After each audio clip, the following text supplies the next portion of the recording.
कुछ लोग अपने बच्चों के साथ समुद्र के किनारे एक कबीले में रहते थे। उनमें एक छोटी लड़की भी थी जिसका नाम मिनाबी था। मिनाबी दूसरे सभी बच्चों से थोड़ी अलग थी। उसे अक्सर दूसरे बच्चों के बीच झगड़ा कराने में बहुत मज़ा आता था और इस वजह से पूरी टोली परेशान हो जाती थी। लगभग रोज़ कबीले में लड़ाई हो जाती थी।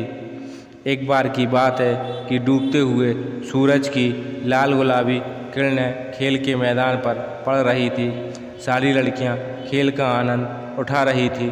सारे लड़के अपने पिता के साथ बड़े आदमियों वाले काम सीख रहे थे। माएँ शाम का खाना बनाने की तैयारी कर रही थीं। कोयले की आग पर एक ताज़ा मछली ताज़े केकड़े और मसेल के साथ पक रही थी। टोली के सभी लोग खुश थे। फसल उनके लिए अच्छी रही थी। खूब ताज़ा खाना उपलब्ध था। मिनाबी के अलावा सब खुश थे। मिनाबी सबसे अलग थी। बचपन से ही मिनाबी को दूसरी लड़कियों को परेशान करना अच्छा लगता था।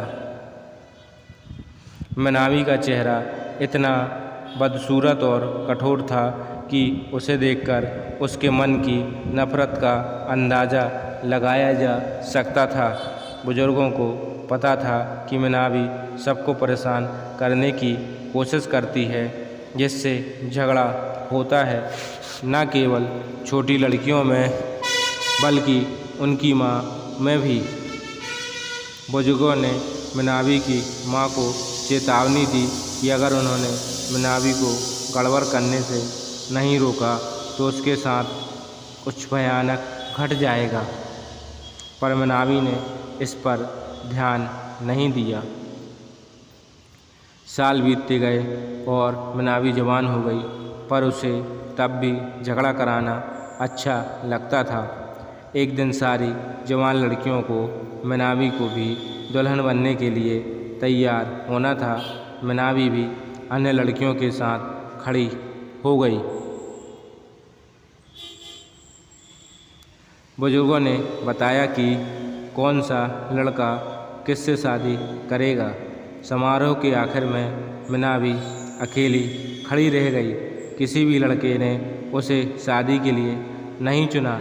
मिनाबी के मन में नफ़रत और ज़्यादा बढ़ गई। उसने टोली में और भी ज़्यादा गड़बड़ करनी शुरू कर दी। कबीले में रोज़ ही लड़ाइयाँ होने लगी। मिनाबी अपनी छोटी सी झोपड़ी में बैठी रहती और देखा करती, आप ही खुश होती रहती। बुजुर्गों ने तय किया कि मिनाबी को अपने किए की सज़ा मिलनी चाहिए। मिनाबी को कबीले के निर्णय के बारे में थोड़ा बहुत पता था। जब औरतों के बीच एक और झगड़ा कराने जा रही थी, आदमियों ने उसे पकड़ लिया और ज़मीन में गिरा दिया। उसे चारों ओर गोल गोल घुमाया और किसी तरह भाग निकली और समुद्र के किनारे पहुंच गई, जहां उसने बुरी आत्माओं से प्रार्थना की कि वे उसे एक क्रूर जानवर में बदल दें, जिससे वह अपने कबीले से बदला ले सके। मिनाबी एक बड़े मगरमच्छ में बदल गई और चुपचाप कीचड़ में घुस गई। वह अपने शिकार का इंतज़ार करने लगी। कबीले के लोग धीरे धीरे मिनाबी को भूल गए और अपनी दिनचर्या में व्यस्त हो गए। एक दिन जब वे केकड़ा को ढूंढने समुद्र के किनारे आए, मिनाबी इंतज़ार में लेटी थी।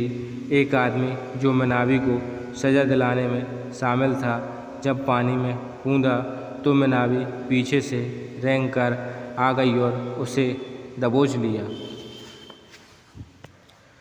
उस शेर ने आदमी से कहा कि वह उसे चारों ओर गोल गोल घुमाएगी। उसने तब तक बार बार आदमी को पानी में घुमाया जब तक कि उसे संतोष नहीं हो गया कि उसे काफ़ी सज़ा मिल चुकी है।